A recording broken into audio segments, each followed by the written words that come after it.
हमारे साथ श्री रघुनाथ तो किस बात की चिंता, हमारे साथ श्री रघुनाथ तो किस बात की चिंता। शरण में रख दिया जब माथ तो किस बात की चिंता। हरे कृष्णा। शिव को सादर प्रणाम। ओम अज्ञानातिमृन्दस्य ज्ञानाञ्जनशलाकया चक्षुरुन्मीलितं येन तस्मै श्रीगुरुवे नमः। नमो विष्णुपादाय कृष्णपृष्ठाय भूतले श्रीमते भक्तिवेदान्त स्वामिनि इति नाम्ने। नमस्ते सरस्वते देवी गौरवाणी प्रचारिणे निर्विशेषा शून्यवादी पाश्चात्यदेशतारिणे। हे कृष्ण करुणा सिंधु दीनबंधु जगतपते गोपेश गोपिका कांता राधा कांता नमस्तुते। तप्त कांचन गौरांगी राधे वृंदावनेश्वरी विश्वानुसुते देवी प्रणमामि हरिप्रिय। हरे कृष्ण कृष्ण कृष्ण हरे हरे, हरे राम राम राम हरे। श्रीला प्रभुपाद की जय। रामं लक्ष्मण पूर्वजं रघुवरं सीतापति सुंदरम काकुत्स्थं करुणामयं गुणनिधिं विप्रप्रियं धार्मिकं राजेन्द्रं सत्यसंधं दशरथतनयं श्यामलं शान्तमूर्ति वन्दे लोकाभिरामं रघुकुलतिलकं राघवं रावणारि। दक्षिणे लक्ष्मण उदन वामतो जानकी सुवा पुरतो मारुति यस्यातं नमामि रघुत्तमं। रामाय रामचंद्राय रामभद्राय वेदसे रघुनाथाय नाथाय सीताय पतये नमः। सियावर रामचंद्र की जय, पवन सुत हनुमान की जय, वाल्मीकि रामायण की जय, वाल्मीकि मुनि की जय। आज 45वां अध्याय का पाठ होगा। 44वां अध्याय में था कि भरद्वाज मुनि से रामचंद्र जी पूछते हैं कि आगे का मार्ग बताइए। तब भरद्वाज जी वहाँ भरद्वाज जी के आश्रम में एक रात रुकते हैं, फिर उनसे पूछते हैं कि अब आगे जाना है, कैसे जाऊं। तो भरद्वाज मुनि कहते हैं कि आप चित्रकूट पर्वत पर जाइए। वहाँ का बहुत ही चित्रकूट पर्वत नाना प्रकार के वृक्षों से हरा भरा है और वहाँ पे फल फूल बहुत संख्या में फल फूल है और वहाँ आप अच्छा लगेगा। आप सीता के साथ वहाँ जाके, सीता जी लक्ष्मण जी के साथ आप जाके वहाँ पे रहिए चित्रकूट पर्वत पे। तो पंचासा सर्गा भरत जी का श्री राम आदि के लिए स्वस्ति वाचन करके उन्हें चित्रकूट का मार्ग बताना, उन्हें सबका अपने ही बनाए बेड़े से यमुना को पार कराना, सीता की यमुना और श्याम वट से प्रार्थना, तीनों का यमुना के किनारे मार्ग में कुछ तक जाकर वन में घूमना फिरना, यमुना के समतल तट पर रात्रि में निवास करना। उषित्वा रजनीं तत्र राजपुत्रां वरीं दमो महर्षिं अभिवाद्यथा जग्गमस्तुस्गिरिं प्रति। उस आश्रम में रात भर रहकर शत्रुओं का दमन करने वाले दोनों राजकुमार महर्षि को प्रणाम करके चित्रकूट पर्वत पर जाने के लिए तैयार हुए। तेषां स्वस्ति अयन्तं चैवा महर्षि सा चकारः प्रस्थितान् पृच्छतां चैवा पिता पुत्र नियोरशान।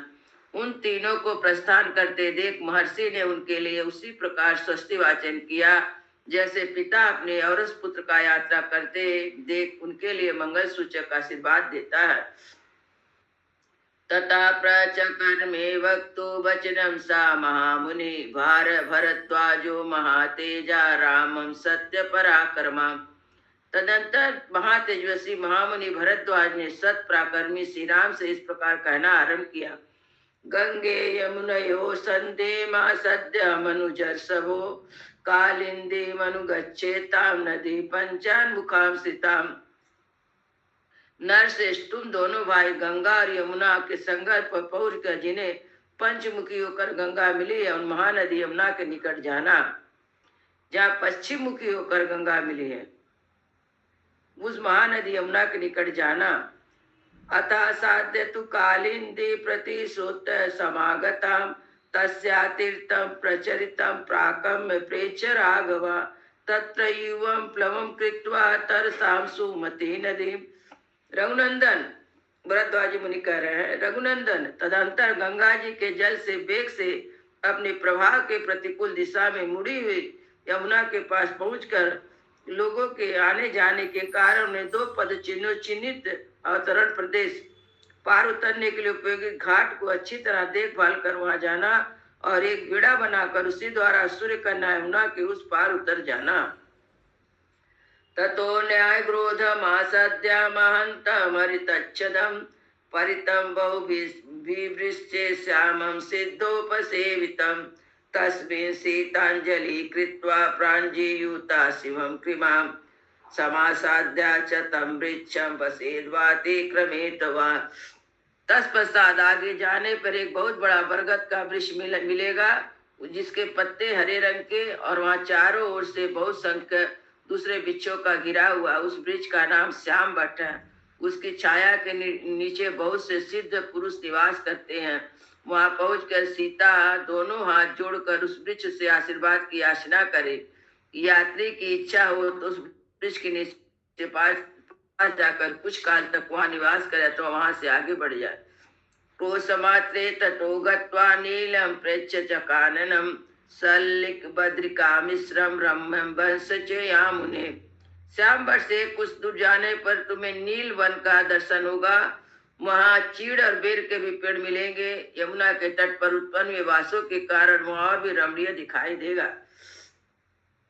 सा पंथास चित्रकूटस्य गतस बहुसो मया रम्यो मार्दवायुक्तस्य धावेश्च विवर्जिता। यह वही स्थान है जहाँ से चित्रकूट को रास्ता जाता है। मैं उस मार्ग से कई बार गया हूँ। वहाँ की भूमि कोमल दृश्य रमणीय है। उधर कभी दावा नल का भय नहीं होता। इति पंथानम आदिश्य महर्षि सन्निवर्तता अभिवाद्यम तथे युक्ता त्वं रामेण विनिवर्तिता। इस प्रकार मार्ग बतलाकर जब महर्षि भरद्वाज लौटने लगे तब श्री राम ने तथास्तु कहकर उनके चरणों को प्रणाम किया और कहा, अब आप आश्रम को लौट जाइए। उपावृत्ते मुनि तस्मिन् रामो लक्ष्मण अब्रवीत् कृतपुण्यस्मा वृद्धेते मुनि अनुकंपते। उस महर्षि के लौट जाने पर श्री राम ने लक्ष्मण से कहा, सुमित्रानंदन तुम्हारा कल्याण हो। ये मुनि हमारे ऊपर जो इतनी कृपा रखते हैं इनसे जान पड़ता है कि हम लोगों ने पहले बहुत बड़ा पुण्य किया है। इति तो पुरुष व्याघ्रो मंत्रयित्वा मनस्विनो सीतामेवाग्रत कृत्वा कालिंदी जगमुत नदीम। इस प्रकार बातचीत करते हुए दोनों मनस्वी पुरुष सीता जी को आगे करके यमुना नदी के तट पर गए।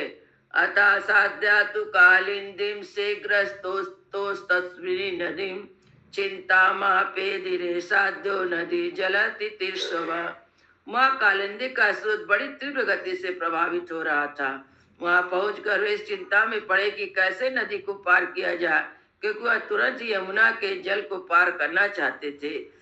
तव काष्ठ संघाट मतो चक्रतु सुमहापलवम श्रुके वशे समाकीर्णे मुसीरे से समावृते वृतम ततो वैत शाखाश्चे जम्बू शाखश्च वीरवान चकार लक्ष्मण छित्त्वा सीताया सुखमासनम। फिर दोनों भाइयों ने जंगल के सूखे काट बटोर कर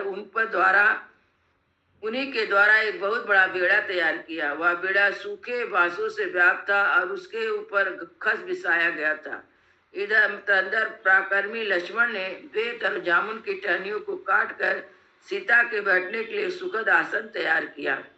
तत्र श्रियम इवाचित्वं रामो दासरित्प्रियाम ईशत लज्जमाना तामद्धो अयोध्यारोपयत् प्लवम् पार्श्वे तत्र तवैदेही वसनं भूषणानि च प्लवे कठिनाचाम चारामस्के समाहितम्। दशरथ नंदन श्री राम ने लक्ष्मी के समान अचिंतेश्वर वाली अपनी प्रिया सीता को कुछ लज्जी सी हो रही थी उसे बेड़े पर चढ़ा दिया और उसके बगल में वस्त्र आभूषण रख दिए। फिर श्री राम ने बड़ी सावधानी के साथ उदारी और चमड़े से बनी हुई पिठारी को बेड़े पर रख दिया। आरोप्या सीता प्रथमं संघाटं प्रिय गृह्यतो तथा प्रतेर्तुर्यतो प्रीतो दशरथ आत्मजो। इस बार पहले सीता को चढ़ाकर दोनों भाई दशरथ कुमार श्री राम लक्ष्मण को उस बेड़े को पकड़कर खींचने लगे। दोनों बड़े प्रयत्न प्रसन्नता के साथ नदी को पार आरंभ किया। कालिंदी मध्य मायाता सीता त्वे तू नाम वंदता स्वस्ति देवी तरामी तम पारहीन में प्रतिव्रतम। यमुना के बीच धारा में आने पर सीता ने प्रणाम किया, कहा हे देवी, इस बेड़े के द्वारा मैं आपके पार जा रही हूँ, आप ऐसी कृपा करें जिससे हम लोग सकुशल पार हो जाए, मेरे पति अपनी वनवास विषय प्रतिज्ञा को पूर्ण करें। यच्छे त्वं गो सहस्रेणे सुरा घटसतेन च स्वास्ति प्रत्यागते रामो पुरुमिच्छा कुपालितम। इच्छा कुवंशी वीरों द्वारा पालित अयोध्यापुरी में श्री रघुनाथ जी के सकुशल लौट आने पर मैं आपके किनारे 1 सहस्र गौओं का दान करूंगी और सैकड़ों देव दुर्लभ पदार्थ अर्पित करके आपकी पूजा संपन्न करूंगी। कालिंदी मता सीता तू याचमाना कृतांजलि तीरमेवा विसंप्राता दक्षिणम वरवर्णिनी। इस प्रकार सुंदरी सीता हाथ जोड़कर यमुना जी से प्रार्थना कर रही थी कि इतने में दक्षिण तट पर जा पहुंची। तथा प्लवेनाम सुमते शीघ्रामा मूर्मिमालिनाम तीरे जहि बहुर्भिः वृक्षैः संतिर्यु यमुनाम नदी। इस तरह उन तीनों ने उस बेड़े द्वारा बहुसंख्यक तटवर्ती वृक्षों से सुशोभित तरंग मालाओं से अलंकृत शीघ्र गामिनी सूर्य कन्या यमुना नदी को पार किया। ते तीर्णां प्लवमुत्सृज्य प्रस्थाया यमुनावयात् श्यामं न्यादोद्रमासेदु शीतलम हरितच्छदम। पार उतर कर उन्होंने बेड़े को तो वहां तट पर छोड़ दिया और यमुना तटवर्ती वन में प्रस्थान करने को हरे भरे पत्तों से सुशोभित शीतल छाया वाले श्याम भट्ट के पास जा पहुंचे।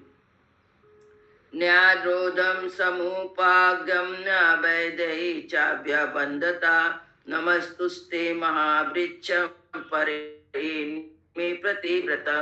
बट के समीप पहुंचकर विदे नंदी सीता ने उस मस्तक झुकाया और इस प्रकार कहा, महावृक्षे आपको नमस्कार, आप ऐसी कृपा करें जिससे मेरे पति देव अपने वनवास विषय व्रत को पूरा करें।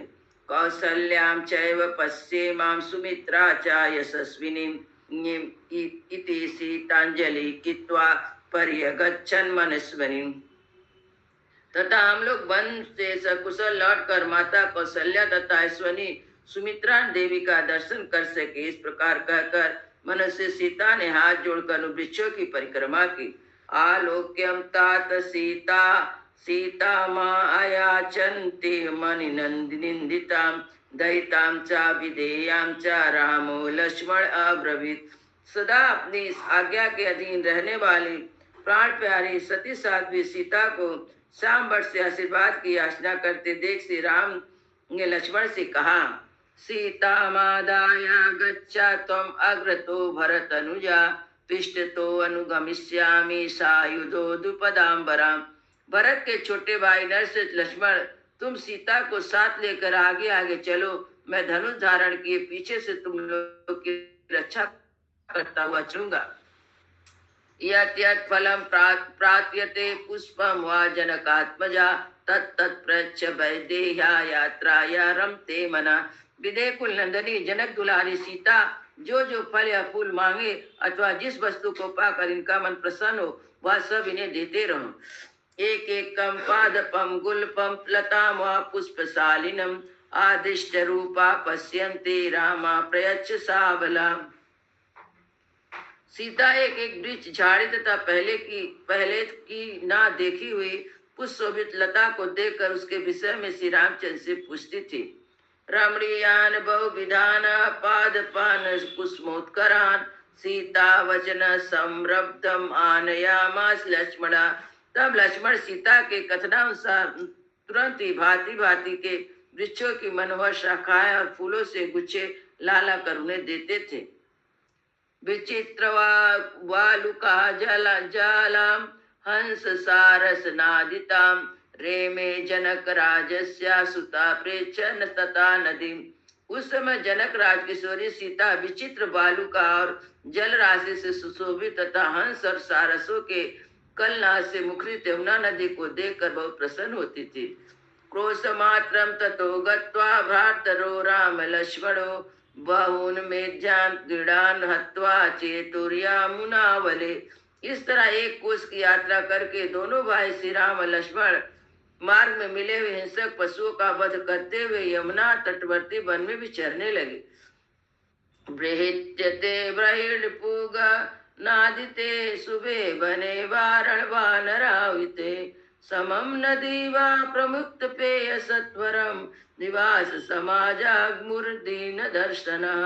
उदार दृष्टि वाले से सीता लक्ष्मण श्री राम मोरों के झुंडों की मीठी बोली से गूंजते हुए हाथियों और ये वानरों से भरे हुए सुंदर वन में घूम फिरकर शीघ्र यमुना नदी के समतल तट पर आ गए और रात उन्होंने वहीं निवास किया। इत्यर्थे श्रीमद् रामायणे वाल्मीकि आदि काव्य अयोध्या कांड पंच पंचाशा सर्गा। इस प्रकार श्री वाल्मीकि निर्मित आर्ष रामायण आदि काव्य के अयोध्या कांड में 55वां सर्ग पूरा हुआ।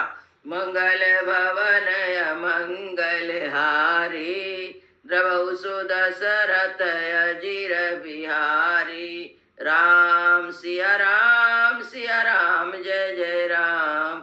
राम सिया राम जय जय राम।